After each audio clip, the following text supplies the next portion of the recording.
Give me a hint. Give you a hint? He was in a trade that is pretty controversial. He came over in 2020. It's a trade we lost, so that's why. And everybody knows his salary, and he's on another team now. Everyone knows his salary. Everyone knew his salary. That was like a very famous thing when he played on the bottom six. It's like, oh, we're paying this guy what? It's like everyone knew his salary. Jeff Finger, $4 million. I know it's not Jeff Finger, though. David Clarkson. His dad is a billionaire, and he went to Harvard. Oh. Fuck, Alex Kerfoot. Alex Kerfoot worked for 3 years, 2020, 2023. On today's Good Buds episode, we talk the return of Austin Matthews. He's back, baby. Defensive offense. We're finally getting some goals from our back end. Matthew Knies has exploded. He's amazing. Jake McCabe is on the shelf on IR. We talk that. God of the Week. This is Egregious Numbers Game 2.0. And News Around the League. Let's go.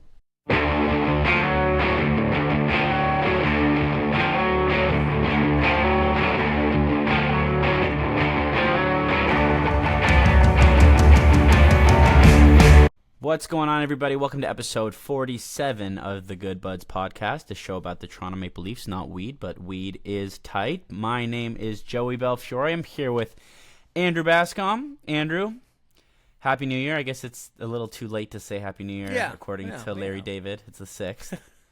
Yeah, is that what he said it was? It was the 6th? He says the 3rd, but it's the 6th now. Yeah. I don't know. I like Happy New Year. I don't know. I feel like I'm getting older, and I'm like, Happy Holidays, Happy New Year. That feels like, I don't know, better, not annoying. It feels nice. Yeah. New beginnings. Yeah. But do you have a New Year's resolution? I have too many. Okay. Oh, wow. Okay. I didn't know if you're many. No, I don't believe in that. No, I definitely believe in that. Like, whether I keep them is one thing. I don't know. Do you? Oh, yeah, absolutely. Yeah, it's hard not to, and especially when we're both married, so I have somebody that you make them together to hold him accountable, which is more annoying, but also probably more accurate to coming true that way, too. Yeah? Did you have any in 2024 that you stuck with all year? No. Well, yes. I said I'd run a triathlon. I did that, which is, of course, it's legal that I have to tell everyone I did it. If you do it, it's like being vegan or not owning a television. You have to tell everyone you did that, or no one will believe you. So yeah, I did that, but then, no, some other stuff that I definitely failed at. How about you? I did no drunk cigarettes, or no cigarettes at all. Wow. But I don't have an issue not smoking sober, but I like to smoke when I started drinking. Right. So my resolution for 2024, or one of them, was no drunk cigarettes, which I did. Congratulations. So. That's a big one. But then, someone's like, all right, do you want to smoke now? It's 2025. I was like, no, we'll keep it going. Hell yeah. The Anyway. countdown was not to the ball drop. It was to you having a cigarette. Yeah, exactly. The sweet, sweet release. All right, the Leafs are in first. Leafs are rolling, baby. 4 wins in a row. Great start to their new year. A perfect 4-0 week. 2 wins against the Islanders, 1 against Boston, 1 against Philly last night. A lot to talk about. Let's talk about the big one. Austin Matthews is back. Yes. Not only is he back, he looks back, and I think that's the big indicator there, because obviously he's come back before. It still looked like he was kind of laboring.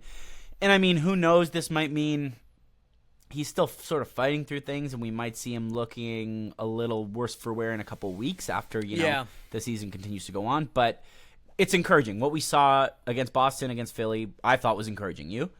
Yeah. Oh, no. It's hard. It's encouraging. It's encouraging is on the ice, but it's also encouraging by his style of play. That diving poke for the empty net goal was the sign of like, oh, shit, he is actually kind of healthy.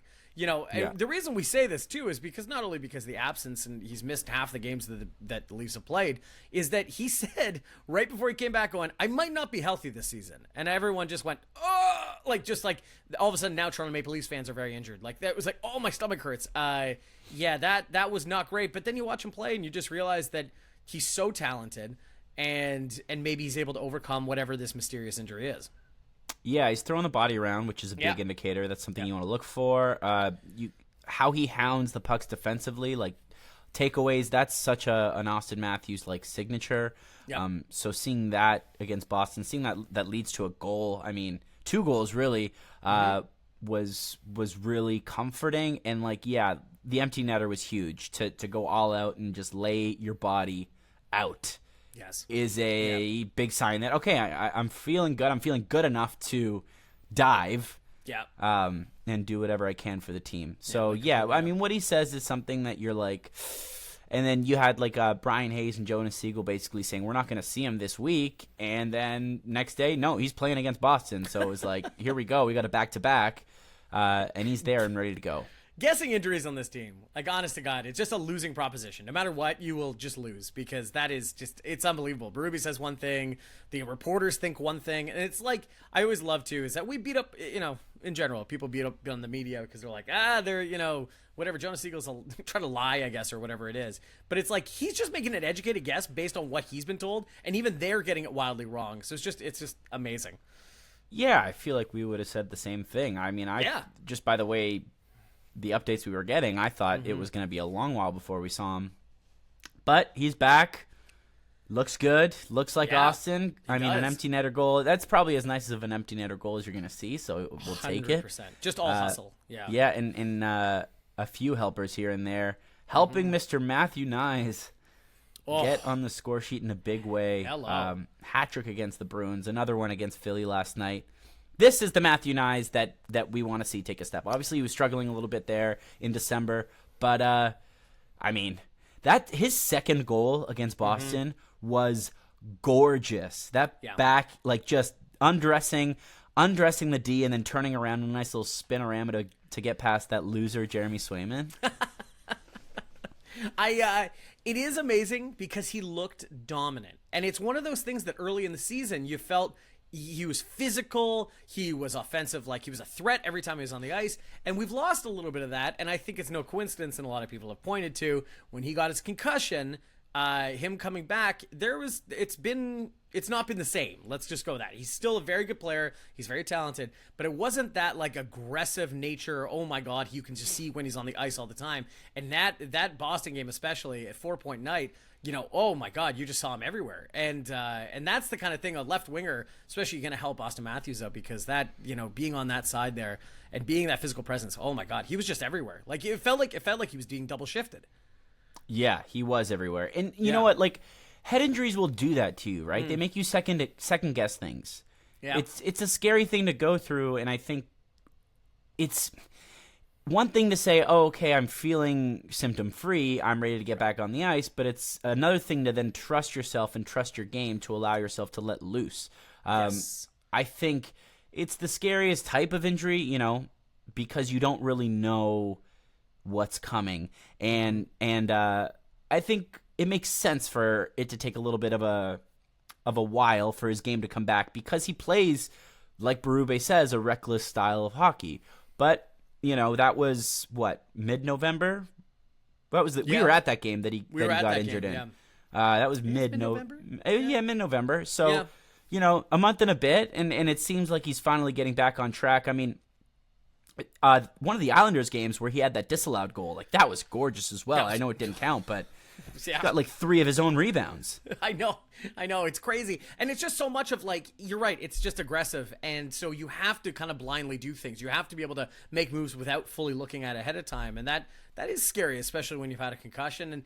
And I think the other stuff is after the whistle and being physical and being kind of a presence and pushing people around. You are going to be tentative, and I don't blame the guy at all for it, but it's nice that you see the reminder of the guy he could be in games like this week, where you go, oh my God, I just don't know how people stop this guy. And, you start to see the numbers that he's putting up compared to people in his draft class. And it is unbelievable that in the second round, they might have got, I don't know, the second best player in the whole draft.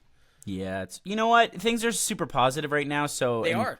Let's do God of the Week, because I mean, he's like, we're talking about him. Absolutely, let's do God of the Week. Obviously, we're looked upon as, kind of gods here, to be honest. Okay, so my God of the Week is Matthew Knies. Yeah, I was gonna say, do you want to start? Yeah, there you go, Matthew Knies, absolutely God of the Week. Jesus, 4 goals in 2 games. +6 rating against Boston, which is the best out of any skater in the league this year, which is a positive. That's amazing. Okay, and like we said, his game is just back. Do you like the celly that he did on his his goal? combing the hair. You know what I've noticed about him and Bobby McMahon? Watch when they're celebrating their fist pumps. They're doing the Austin Matthews fist pump. Oh, I don't know really? if like people have noticed like, okay, like I guess if you're watching the video, you can kind of see what I'm doing. But like not like a traditional like Tiger Woods fist pump or like the Aaron Rodgers fist pump, but like it's kind of like a a sweeping motion, kind of sweeping fist pump, like woo. So ridiculous. But it's an Austin thing, and I've noticed that McMahon is doing it now, and Knies did it. It was last night, I think. I think they're a little influence there. I know, and I think we're going to talk about it in a little bit. His roommate, because I think it's no coincidence that Matthew Knies playing well, and so is his St. Louis alumni. It's amazing what he's doing. Actually, it's so funny you just did that, because I haven't put that together that is Austin Matthews doing it, but now that I see it, I can't unsee it. And in NHL 25, Austin Matthews does that as his celebration when he scores. Oh, really? And I'm now putting it together. I'm like, oh, right, that's just exclusive to him. He's had the couple, like, the evolve Matthews' celebration, the way it's evolved, it was the high knee where it was like the fist pump into your chest, and then he started doing this thing where he taps and then comes around with the windmill, and now it's doing this like little this like lasso fist pump. Oh, I love that. Absolutely sassy. Why? It's sassy. And we finally have our first line back in a real way now, too. Yeah. With Matthew Knies playing the way he is. Marner's been consistent. He's been great. No comments about him. And now Austin Matthews coming back and looking like Austin Matthews again. Oof. Scary team when that first line's kicking, eh? Very scary. You know what? Like, obviously, we've been very fortunate with our goaltending performance this year. I wouldn't say luck because they've both been injured, but they both played very well when they've been healthy. Our team defense has been solid. I think the one thing we've been missing has been 5-on-5 offense, and then when you get that first line back together, it's like, there it is. That's a really good point. Yeah, no, that's a really good point. We're going to talk about that goaltending a bit, but I'll do my God of the Week next. I'm going to do Morgan Riley. And you know what? It's because of two things. I'll say why he's the God of the Week this week is because, hey, you score an OT winner, man. That's pretty good, especially for a defenseman. And then the second thing is for being a mensch and a good teammate. When McCabe went down with a scary injury, which we're going to talk about in a second, he was the first guy that went down and went, oh, wait, and then grabbed him again. Like, oh, God, he's not getting back up. And you're like, that's some good assistant captain stuff right there. That's like just a caring human being. And so I just think that because the reason I bring this up is because one of the outliers for this year is that Morgan Riley forever is one of these guys that we go, yeah, Morgan Riley, like he's been here forever. We like him. He's a good guy. He's part of Toronto. He lives on Ossington with his wife, who's also famous. And like everyone kind of just is good with Morgan Riley. But one of the weird and unspoken parts that no one likes to bring up is his numbers are not good this year. And they're actively losing time on the ice when considering he's the guy that spends maybe the most time on the ice in the whole team. And this is the first year of a very long contract that is no movement and all, and you're like, oh shit, is he going to age into just a bad player, or is all the skill set that made him really good going to age poorly? And then you start to see stuff like that this week, and they clearly love him in the locker room. Like he's one of the genuine leaders of the team. And then on top of that, he's able to put a wrist shot past a Philadelphia goaltender in OT. And so that's like one of those encouraging things where I just got to give him God of the Week because it's a nice reminder that Morgan Riley is a very good hockey player.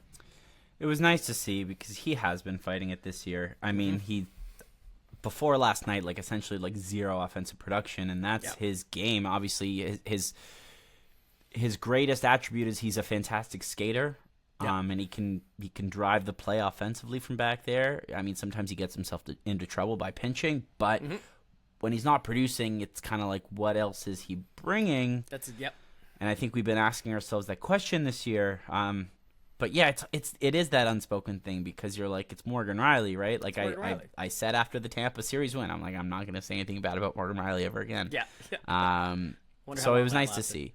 Right? It's just Toronto has those guys. Like it's how I always speak about how we love our like Kevin Pillar, Ty Domi, Jerome Williams kind of guys of like, well, they're clearly not the most talented, but that guy gives a fuck, and I love that guy. There's always that guy in Toronto that we love. I think that right now is like why we love Bobby McMahon is getting too good to be that guy now, but you know what I mean? Like that kind of guy. And why were you saying? No, Bobby McMahon's been great. He's been unbelievable. So Talking great. about 5-on-5, he is one of the best 5-on-5 scorers in the league right now, which is crazy. Unbelievable. So Morgan Riley, my God of the Week. Love it. And attending to Jake McCabe, who speaking of head injuries, second head injury of the year. Took a puck off the head against Tampa, and now hits his head on the ice against Garnett and Hathaway. So that is scary because, he was being a pest. Yes. So he was chasing him around. He's chasing him around. He's pushing his head into the ground. So, then, Garnett Hathaway's a big boy. He's a big guy. He played Catwoman. So. Yeah. So, he's an Oscar winner. Too. Yeah, absolutely. Oscar winner. Amazing, amazing songstress. Amazing, beautiful voice like an angel. So I think, he can fight. And it. Those head on the ice moments are scary because, you can clearly see the aftermath of what it was doing to McCabe, who's instantly ruled out, and he's put on IR today, so he's out for at least a week. Yep. Being the second head injury of the year. Ugh. I know. Yeah, it's real scary. Knies' concussion was also off the ice. Usually these guys are really good at protecting themselves initially to the first contact. It's the second thing that gets you. And it's the other thing too is it's kind of like Knies, where it's McCabe is a tough player. That is where he lives. He lives in between the whistles. He lives being physical in front of the net, and you just wonder, how much time it's going to take him to get back, which he absolutely deserves, and you hopefully get all the time you need. But it is a little worrisome, especially when you're on the other side of 30 too.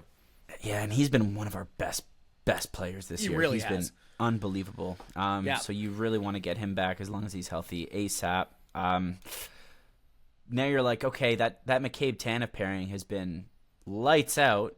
Amazing. Curious of what you do. Obviously, Timmins probably draws in. Yeah, they called up Rifai. Yeah, Rifai from the Marlies. I doubt he's going to be playing. I think it's just going to be Timmins and Myers as the 5 and 6, but I wonder how they'll pair them up. Who plays with Tanev? Tanev can play with it pretty much anyone. Tanev can play with it. He can play both sides. I don't know. It's gonna be tough. We don't have it in the rundown too, but Tanev took that puck to the mouth and spit out a tooth. Holy smokes! It looked like right 5 teeth in one. It looked like it was a lot of teeth. Yeah, it was. I was kind of is that the root of the tooth? I don't know enough about it. I was either that or that was his chew, and they're not going to say it. But I was wow, that is. He's a big man, so maybe it's just a big tooth. But and then just nothing.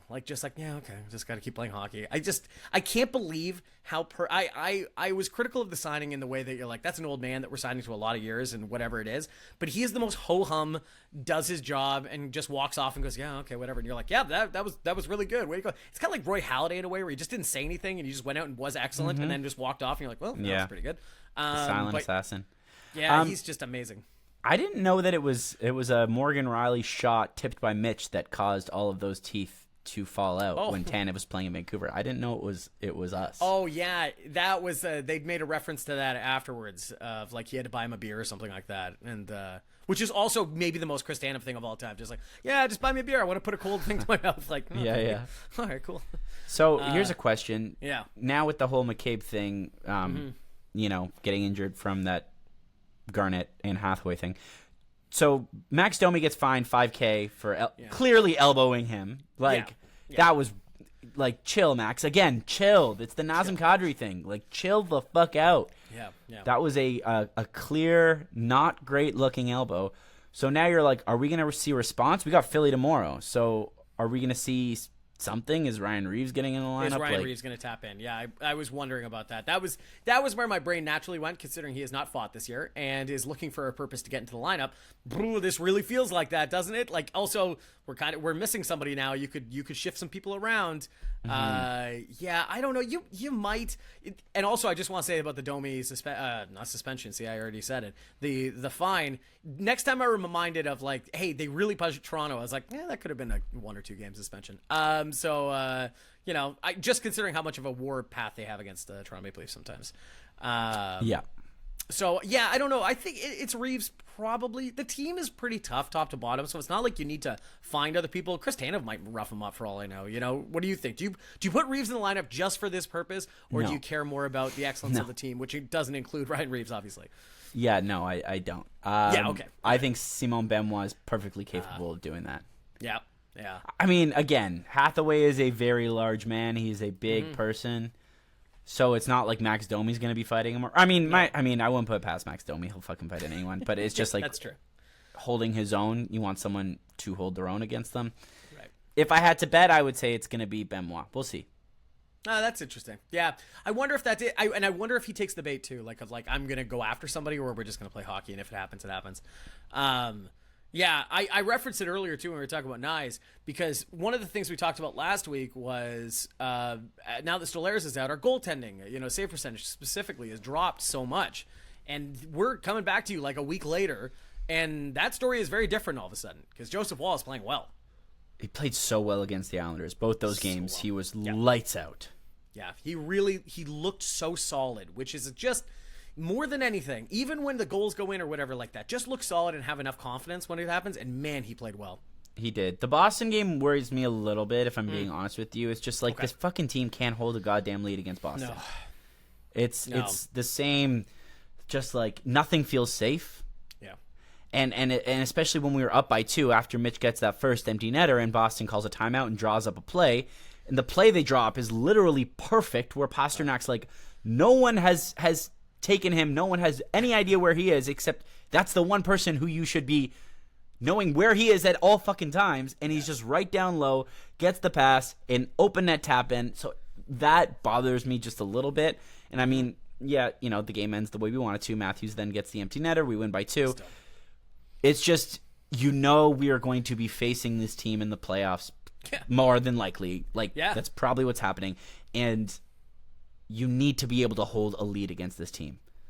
Yes, absolutely. It's also a healthy amount of PTSD that we all have and against those jerseys and the whole thing. But every time it does seem to come true. It's not in our heads. Like this was a game where they were winning very comfortably, and it made it close unnecessarily near the end. And here we are again. Because they can play loose against us. They have nothing. Yeah. There is zero pressure on their side against us, and it's all on us. So that's why I'm like, if we do play Boston in the playoffs this year, I hope it's in the second round or later, because playing them in the first round, I think, will cause a little too much panic, a little too much pressure. Even if we are the better team, it's Boston playing loose and it's us playing tight. And I think if you are fortunate enough to avoid them in the first round and then play them in the second round, I think we would be a lot more relaxed, because it's like, all right, first round's over. Yeah. Let's just chill for a second and play a team that we know we are better than on paper, who we have been better than on paper, who just has our number. It is amazing that is this the only team in sports where once you get past that first round, it's all gravy. Yeah, just then you could play free and it doesn't really matter. Like that first round is it's unbelievable the amount of pressure, and then from there on out, it's just, oh yeah, this is great. I don't know. I say that now, and then the second round will just be a ball of nerves. So well, it was against Florida, but yeah. I think that was just more of like, Florida was not Florida at that point in time, and we took them lightly. I mean, I literally said we were going on your bachelor party to Vegas, and I said in the airport to a guy wearing a Leafs jersey, I said, Leafs in 5, and then we lost in 5. Serves me right. I was in Vegas the day before you guys were, a couple days before, and the day before you arrived, I was watching it was Florida-Boston, right? And we wanted Florida, and we were cheering for Florida. We're like, oh, please, please, God. And when they won, we're like, yeah, and high-fiving everybody and stuff like that. I deserve every bit of sadness. Yeah. Retelling that story now, I'm like, oh, why didn't I see this coming? Of course I was going to get my heart ripped out. Yeah, it was egregious behavior. Absolutely. Oh, this is egregious! It was. This is egregious! All right, this is egregious. Basically, just going to talk about how things can change in Leafland. Last week, TSN was saying the Leafs are the Leafs destined for a wild card spot? Yeah.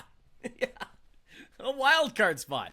Now we find ourselves 9 points up on Boston, who's sitting in third, with games in hand. Yeah. So it's funny, I understand where they're coming from.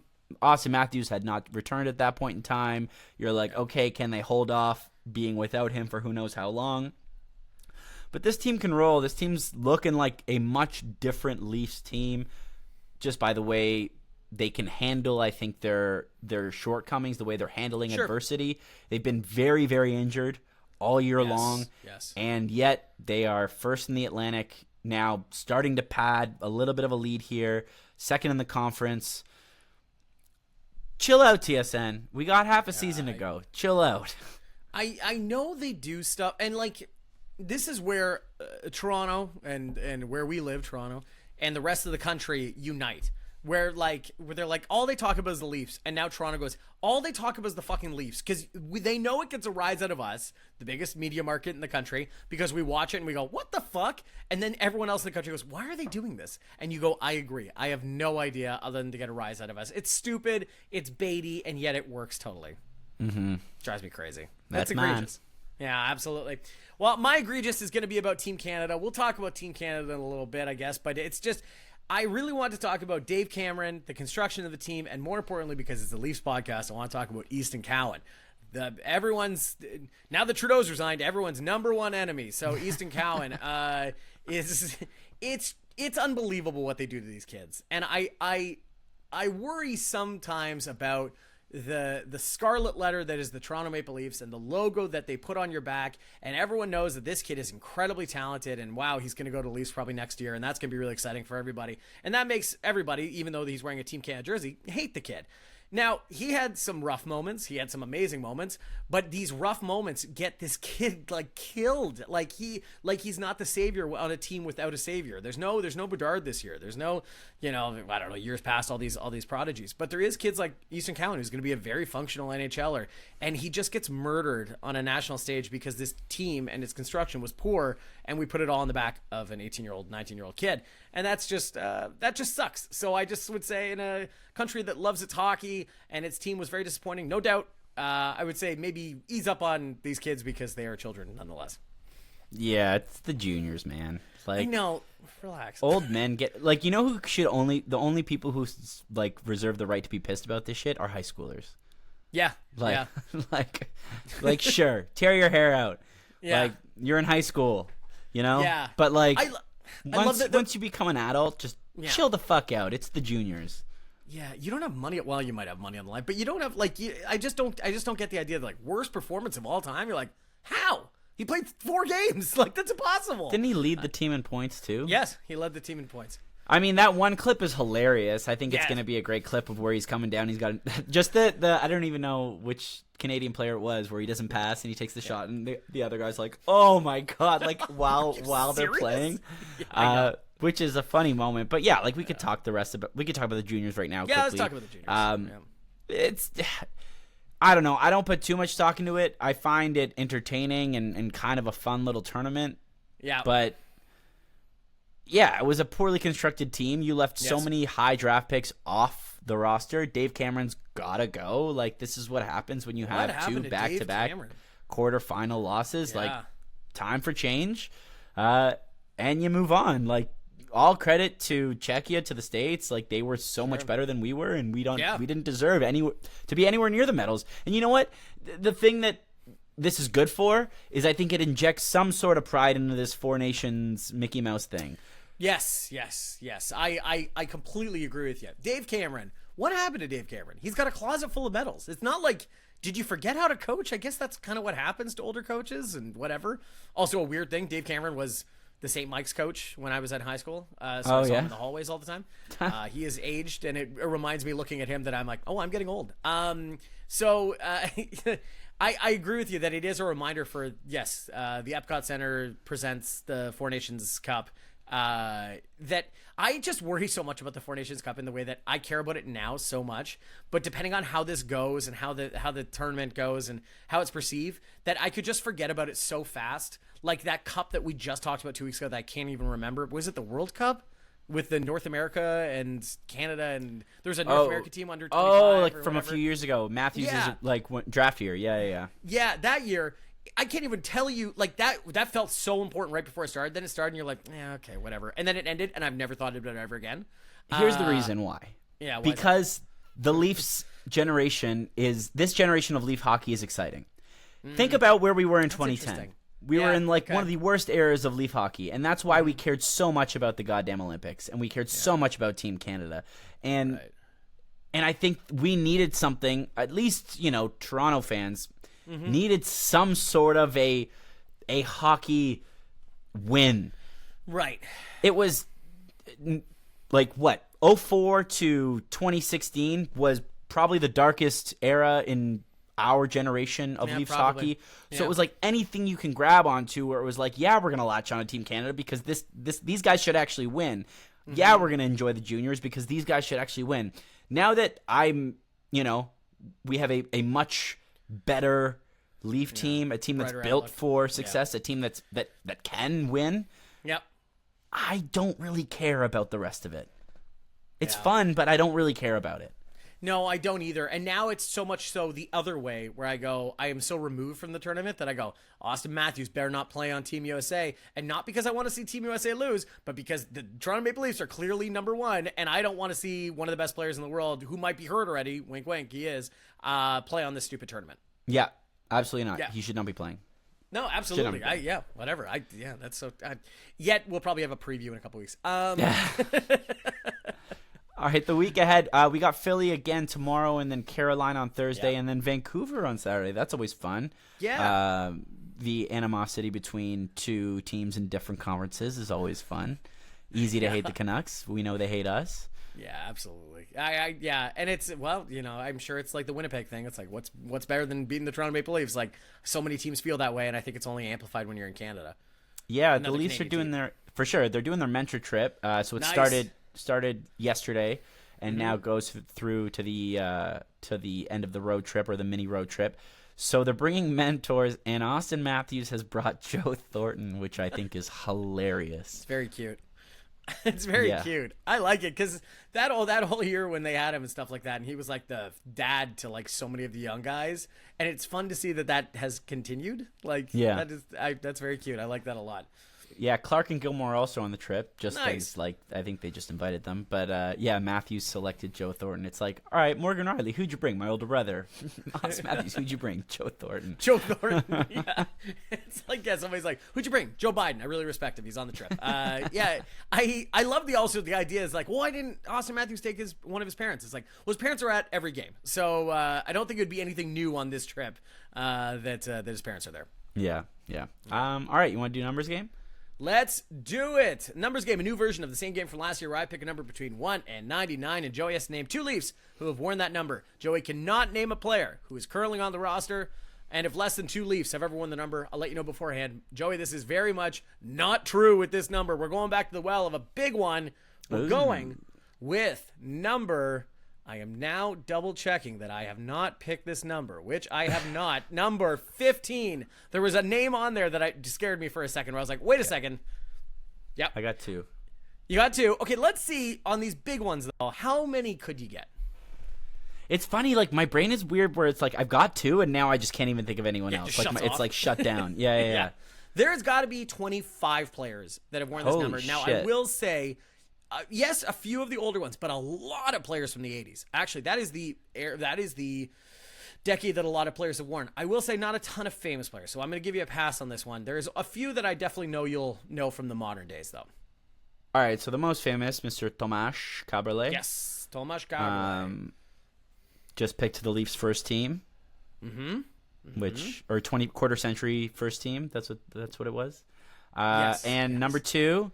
Mr. Matthew Lombardi wore number 15 for the Leafs. Yes, he wore it for 1 year in 2012. Wow, that is not the player I thought you were going to say. Yeah, shitty era of Leaf hockey. I don't know. It's like my mind goes, oh, I got those two, and now I can't think of anyone else. Do you want me to walk you through? Here, I'm going to name some players I know you're not going to name. Okay. Well, two very famous and very talented hockey players, but they're from the 50s, Howie Meeker and George Armstrong. I thought George 15. Armstrong wore 10. It turns out George Armstrong wore 15 for 3 years. Okay. So, I know. That's why it's kind of like, well, what are you going to do? Bob McGill wore it, Dave Gagne, Mike Hudson, and then we kind of get into some more modern players. The one I'm surprised he didn't get. Give me a hint. Give you a hint? He was in a trade that is pretty controversial. He came over in 2020. It's a trade we lost, so that's why. And everybody knows his salary, and he's on another team now. Everyone knows his salary. Everyone knew his salary. That was like a very famous thing when he played on the bottom six. It's like, oh, I'm paying this guy what? It's like everyone knew his salary. Jeff Finger, $4 million. I know it's not Jeff Finger, though. David Clarkson. His dad is a billionaire, and he went to Harvard. Oh. Fuck, Alex Kerfoot. Alex Kerfoot wore it for 3 years, 2020, 2023. We have another player that we just played in back-to-back games. He's married to the general manager's daughter. Oh, it's like Pierre Engvall? No, Yeah, Matt Martin? Matt Martin wore it for Is 2 married years. to Brad Tree Living's daughter? No, not Brad Tree Living's daughter. It's whose daughter is he married to? It's not like Brian Burke's or something like that, isn't it? Oh, I have no idea. I think it's well, if allegedly, I guess if I'm wrong, but yeah. And then the other name that I was going to mention is P.A. Parento, wore it for 1 year. Oh yeah, there you go. That guy? There's number 15 All right, in the sweet. books. Sweet. Yeah, that Leafs quarter century team. Just quickly, obviously, there's no like in terms of the 5 skaters in the first and second team. There's really no arguments. Like, but people were kind of like, why didn't Joseph get the first team? And you know, because Belfour got the first team, Joseph got the second team. But people were saying it should be the other way around. Do you have any? Do you think that, or do you think that they got it right? I think they got it right. I think we really downplay Ed Belfour's time in Toronto. His numbers are unbelievable. He set records, and I think for some reason, Curtis Joseph just had that impression on the city where he was a very short time. It's kind of like Doug Gilmour, where you actually look at the number of years he played, and you kind of go, oh, but he's like a legend. He's like, oh no, he's absolutely a legend. I think it's also he's flashier. That went a long way too, but the numbers are just kind of undeniable. Yeah, so just the glove save. Yeah, Cujo played 3 years. Belfour played 2 years, and Cujo took us. Oh. Yeah. Wow. I was wrong. Cujo took us to the conference final. Yeah. Cujo, I think 3 years in the new century, because it's a quarter century, right? So I think Cujo was still there in '99. Yeah, okay. In that Buffalo series, I think that was Cujo. Yeah. I could be wrong. But anyways, I agree with you because that Philly second-round series where Ed Belfour, where we got eliminated, but Ed Belfour stood on his head. I remember there was, like, games where Philly was hitting, like, 50, 60 shots. Yeah. It was unbelievable. So I agree with you. Yeah. The Eagle. It's not as flashy, but the numbers are just unbelievable. But yeah. Yeah, and unbelievable numbers. Ovechkin is 23 goals away. Does he do it this year? Honestly, yeah. Like, is there somewhere we can bet on this? Because that's unbelievable. If he misses time, we didn't even think he was healthy for 82 games starting the season, that he was going to break it anyway based on last season. And now he's missed a good number of games, and he still might break it. What do you think? 23 goals? 23 goals to break it. They've got half a season left. Yeah. So that's like scoring on a 46-goal pace. It's unbelievable. Like, why not? Like, every other game, pretty much. You feel like they're just going to start feeding him. Mm-hmm. You know what I mean? Like, maybe even to their detriment, where, I mean, they're playing better than I think they've ever hoped they would have played. They're in first place in the goddamn conference. I think they're going to start feeding him. It's like where every time there's an empty net, he is on the ice the entire 2 minutes. That's the thing is, like, they're good. So it's hard to do this thing where if they were bad, you're just like, well, he's going to play both power play shifts and he's going to, you know, whatever. This one now, it is more of a question. It's kind of like the undefeated thing in football, or, you know, you're like the Saquon Barkley for the Philadelphia Eagles. You know, they're going to the playoffs. Do you want to rest or you want to break a record? You know, there is that question that's going to happen because he's clearly coming back next year too. So I don't think it matters as much, but it'd be cool if he did it this year, though. It would be really cool and really impressive. Yeah, very, very impressive. We'll see. All right. I think that is all the time we've got today. If you made it this far, appreciate the hell out of all you good buds. Thank you so much for listening, and go Leafs go. Go Leafs go. When you're back down in Mexico, I hope you feel better like you wanted to then. I know we haven't talked. Furnished by Sad Styles Productions.